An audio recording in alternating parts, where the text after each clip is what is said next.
As much as I like Bob Dylan, when somebody tells me they hate his music, I kind of get it. Example, my wife, she hates him, which makes this new movie an interesting examination into a pretty polarizing figure. I'll share all my thoughts, not my wife's, in this spoiler-free review of A Complete Unknown.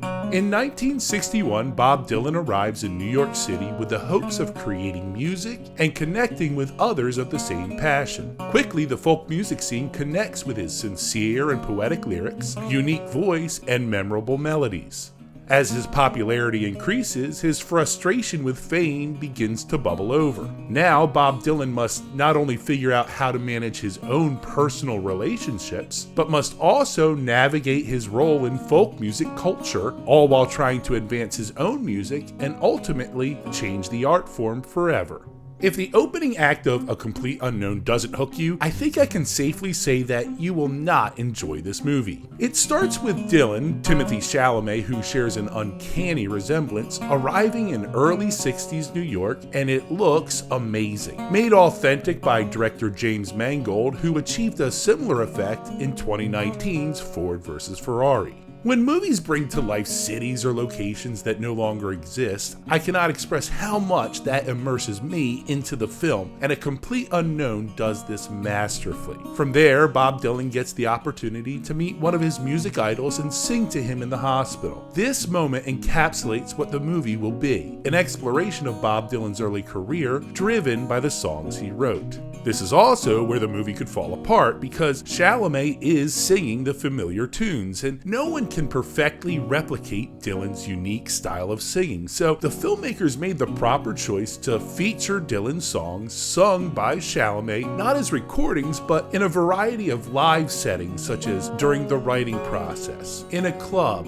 on stage at a festival, etc. This allows for Chalamet's performance to include various idiosyncrasies that, though they may differ from Dylan's exact cadence, it shares his essence. And it is this music that absolutely paces this film. The rhythm drives the story from scene to scene, as well as, at times, allows us to understand what Dylan and other characters are experiencing internally because of the combination of his poignant lyrics and the coinciding visuals.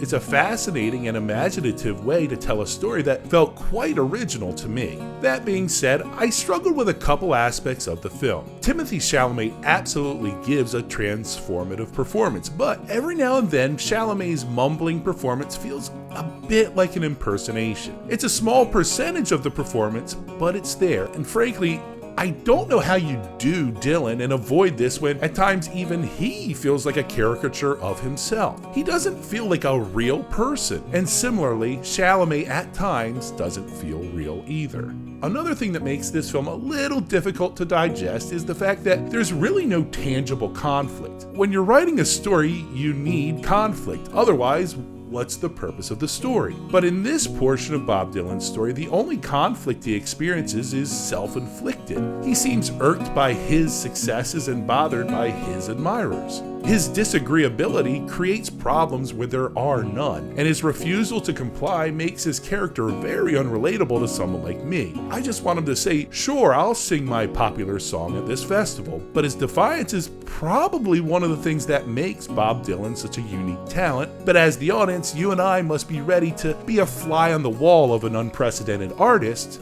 rather than follow along with a more common character arc, which admittedly took me a while to accept, but ultimately I think it made for a better film. As mentioned, Timothée Chalamet's performance is integral to the success of this film. For heaven's sake, he's on screen practically every frame of the film. That being said, I think the most flashy performance in A Complete Unknown is Monica Barbaro as Joan Baez. Coming off a supporting role in Top Gun Maverick, she lights up the screen with charisma and shocked me when she started singing. But the most unflashy role, and I think best performance, comes from Edward Norton as a mild-mannered folk singer trying to guide Dylan in his early success. It took me a couple minutes into an early monologue before I could even tell it was him.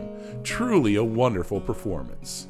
A Complete Unknown is one of those films that has an immediate impact, but then remains in your consciousness for days after. So I will give it 4 out of 5 stars and admit it leaves you wanting more, but in a good way. A Complete Unknown is rated R for language, but it is about the safest R-rated film you can see. Now I will say, if you dislike Bob Dylan's music, like my wife, this may be a difficult film to get through because that music is threaded through every fabric of the story, which is the main reason I loved it. What do you think of Bob Dylan in this film, A Complete Unknown? Let me know in the comments below. If you enjoyed this review, please take a moment to like this video, subscribe to this channel, and ring the notification bell so you never miss any of my future reviews. Also, you can check out some of my other videos by clicking on one of these boxes.